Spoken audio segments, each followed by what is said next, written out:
So eto na tayo, game day na dito ng Team USA kontra nga dito sa Brazil dito sa quarterfinals. Knockout round kaagad ito at kung sino man ang matatalo ay mawawalan na ng pag-asa na magkaroon pa dito nga ng medal.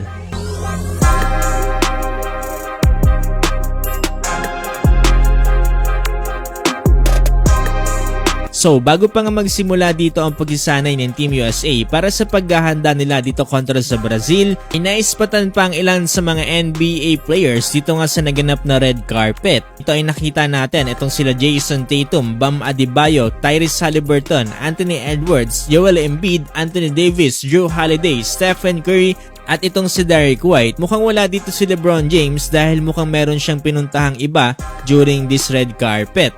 Pero kung mapapansin natin, spotted din dito si LeBron James kasamang ilan sa mga NBA players dito nga sa naganap na celebration ng Olympic basketball.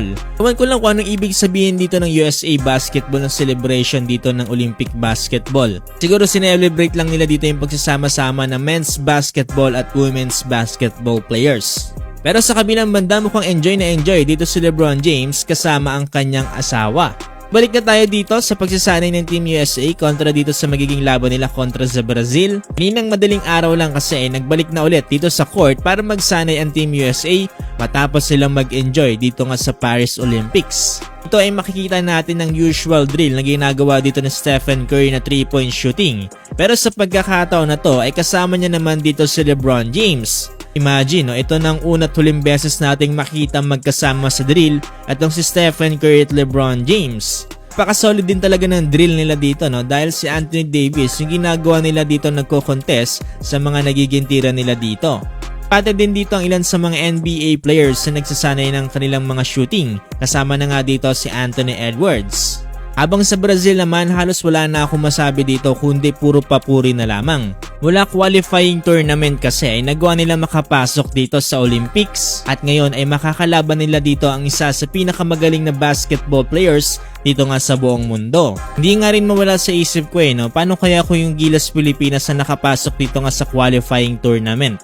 At sila yung nanalo dito para makapasok sa Olympics. Siguro hindi rin nawala yung chance na makalaban din natin dito yung Team USA. Sobrang konting-konti na lang yun at pwedeng-pwede na talaga tayo makapasok sa Paris Olympics. Ayun nga medyo kinapos nga lang at hopefully sa mga susunod na liga ay makapasok na ang Pilipinas. So ayan lang guys, medyo puyatan na naman yung laban nito ng Brazil kontra sa Team USA dahil 3:30 AM ito, madaling araw na naman. Kaya magbibigay ka talaga ng effort kung gusto mo mapanood itong magiging laban na to. Pero don't worry guys dahil nandito naman ang ating channel para i-review ang mga magiging laban na yan kinaumagahan na dito matapos ang kanilang laban. Lalo na sa may mga pasok pa dyan kinaumagahan, kaya hindi nyo na kinakailangan magpuyat at manood na lamang kayo dito sa ating channel para sa mga magiging reviews dito nga sa magiging laban na yan. Pero yun, kanino ka dito? Team USA or Team Brazil? Magagawa nga ba magkaroon ng upset dito ng Brazil to sa rank number 1 ng basketball?